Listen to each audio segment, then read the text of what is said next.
Welcome to Ridiculous. I hope you are doing well wherever you are in the world. I hope you are living your best life. R/confession. I cheated on my sweetheart of a husband for 3 years with my violent, abusive ex. This is the one secret I am taking to my grave. So the plan was to post this in r/relationships and ask for advice.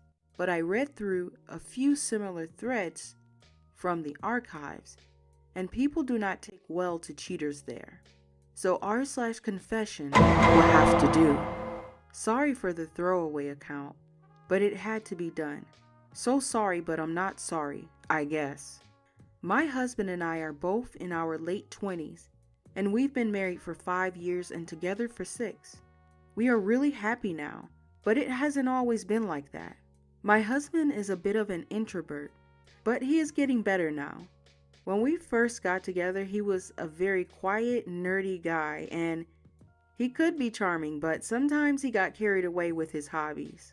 He was really different than the guys I normally date, much nicer and more stable. And he loved me for me, which is an awesome feeling. I didn't realize how lucky I was to have him, and basically, from the moment we started dating and until 2 years into our marriage, I was hooking up with an ex. It wasn't an everyday type of affair, but when he called me to hang out, I would drop everything and go. I was obsessed with him, and I wanted him to love me more than anything.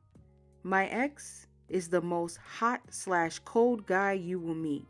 He can be so exciting and fun, but he has a dark side like none other.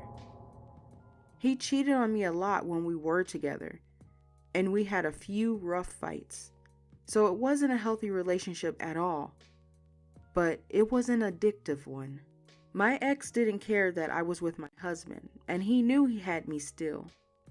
Even after the wedding, that for some stupid reason I invited him to, he still came onto me hard. He would always tell me shitty things about my husband, and he liked being the other guy. As fucked up as that is, it's only now I can realize what a scumbag he was.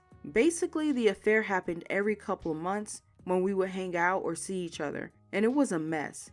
I can't believe I was that person. It's so fucked up. The affair is over now, but I'll always be haunted by what I did. I finally ended it when my husband and I decided we wanted to start a family, and my ex refused to listen to me and wear a condom. I was still in the fog with him and wanted him to be happy, but I didn't want to risk anything with my husband. And when he refused, it hit me how little he cared about me, and I just woke up. I realized how messed up everything was, and I've basically not said a word to him in 3 years, coming April. My husband doesn't know anything, and I think it would crush him to hear about the affair. I know it's behind me, and I'm committed to being the best wife I can be going forward.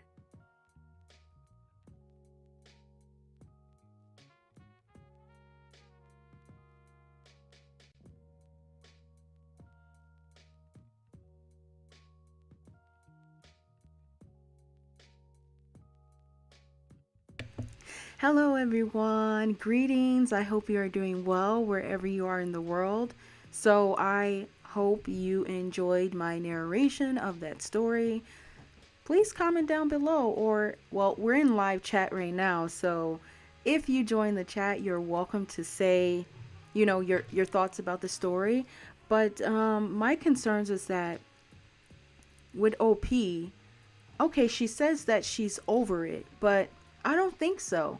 I think that she has her ex on standby.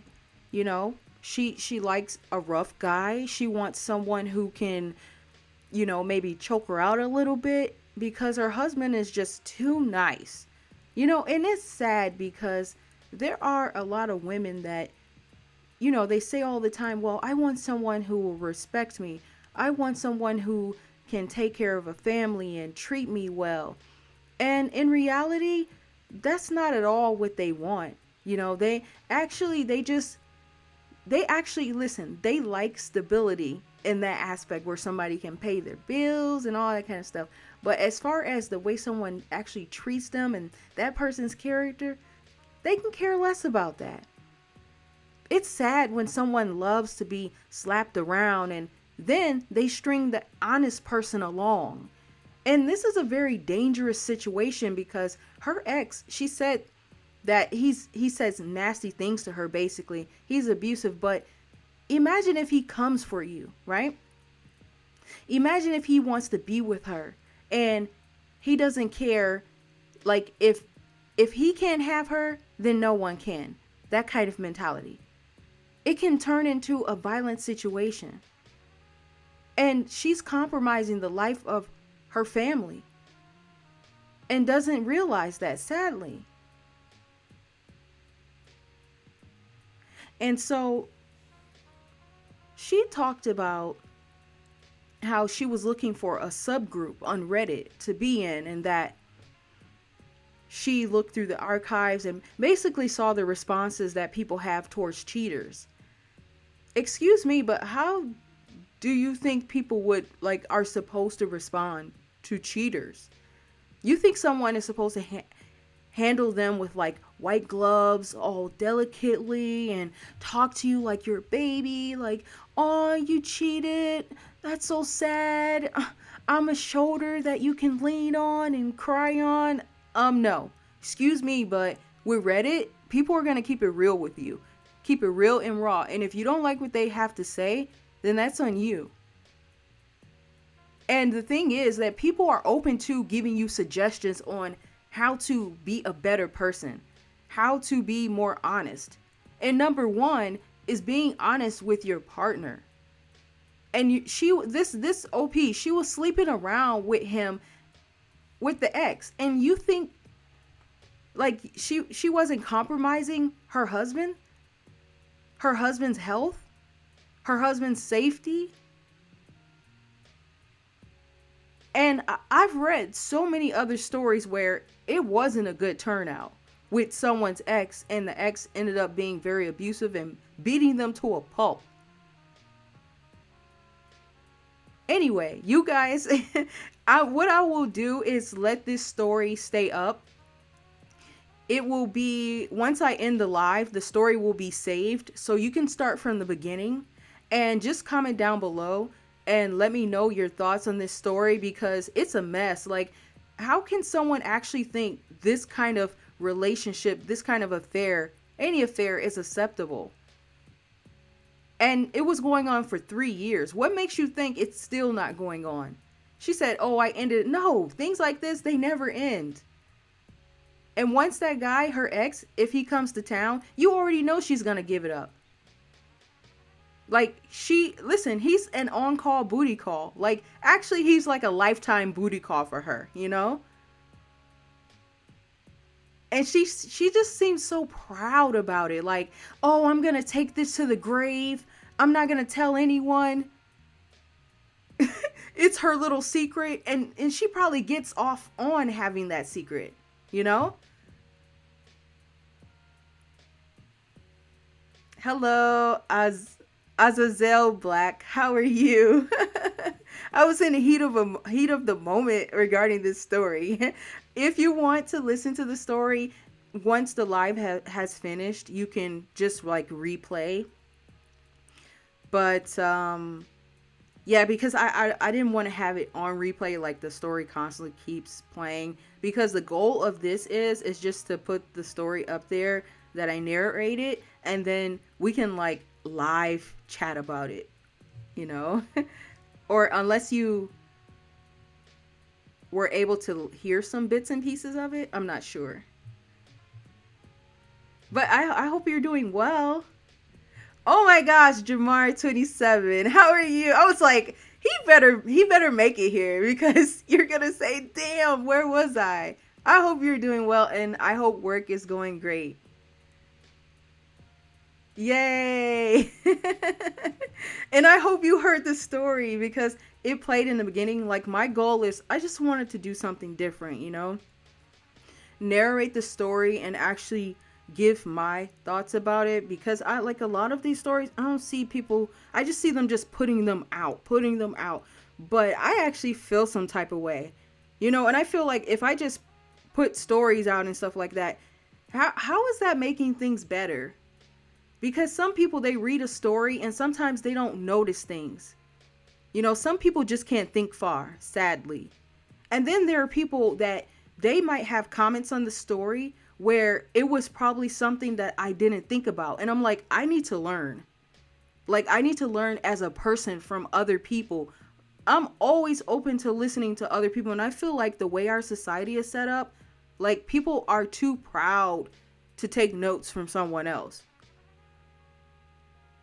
You said you're good. So what's this story time? It's basically that I narrated a story. You know, I recorded it before the live and then I was able to get it posted within the live. So it's actually in the beginning. So once the live has finished, you'll be able to replay it. But I can give you a little bit of backstory, like a short summary. Basically, OP, the person who wrote the story, she posted it in the confession subgroup in Reddit because she didn't feel comfortable posting it somewhere else because she said she's a cheater and basically people aren't very fond of cheaters. And she didn't want anybody to be hostile with her. So she put it in confessions. And so it's basically a secret that she's been keeping for 3 years with her sweetheart of a husband. She's been cheating on him with her ex. Her ex is like crazy, okay? And she likes it. She's been doing it for I think she's probably been doing it longer than that. Who knows? And she said that it's over, but I don't believe that. He's like a lifetime booty call for her. That's what I believe. So that's basically what the story's about. She said it's over because now she wants to start, her and her husband will start a family together. And so she doesn't want to be trying to juggle a family with some booty call. And I basically said that she's putting her family's life in danger. Like her crazy ex could do something to them. So she's compromising their safety. She's compromising her husband's health.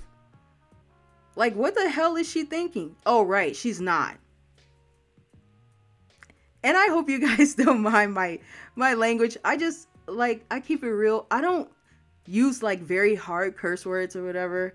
I just use those ones that people are like, oh, that's not really a curse word. But maybe it is.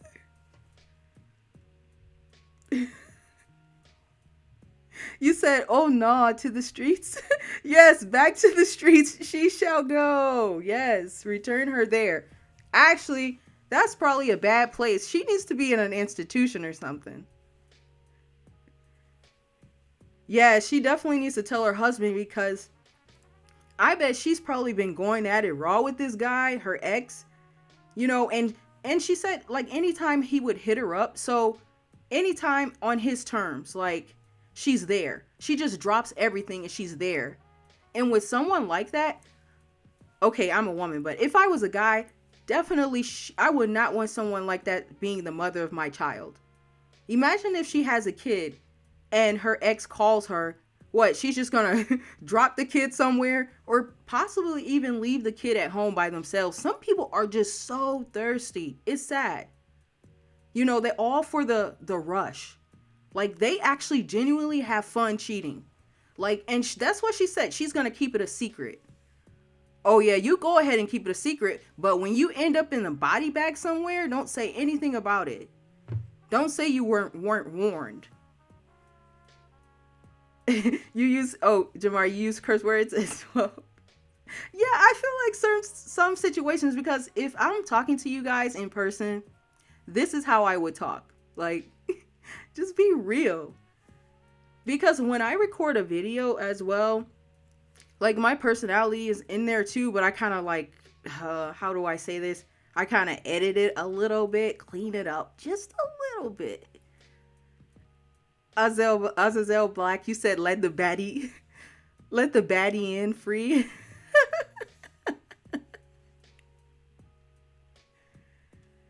Do you guys know, have you guys ever had any women experience with women like this?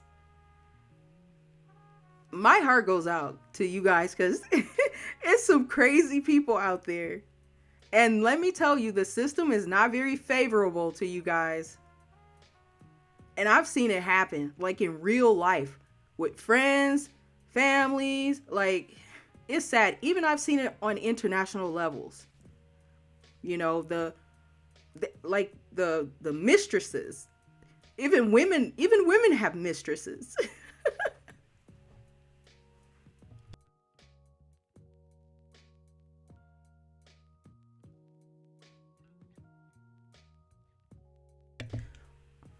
Jamar 27. Well, her husband doesn't know about it. She said it's a secret.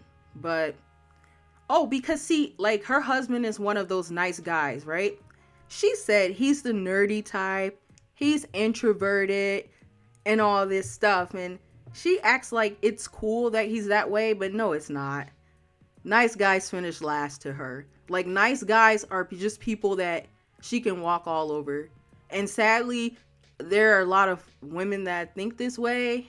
You know, they don't want a nice guy. You know, they want somebody to like just rough them up a bit and talk to them in a disrespectful way, and then they will turn around and say those same people are abusive to them. It's like having Stockholm syndrome. Like,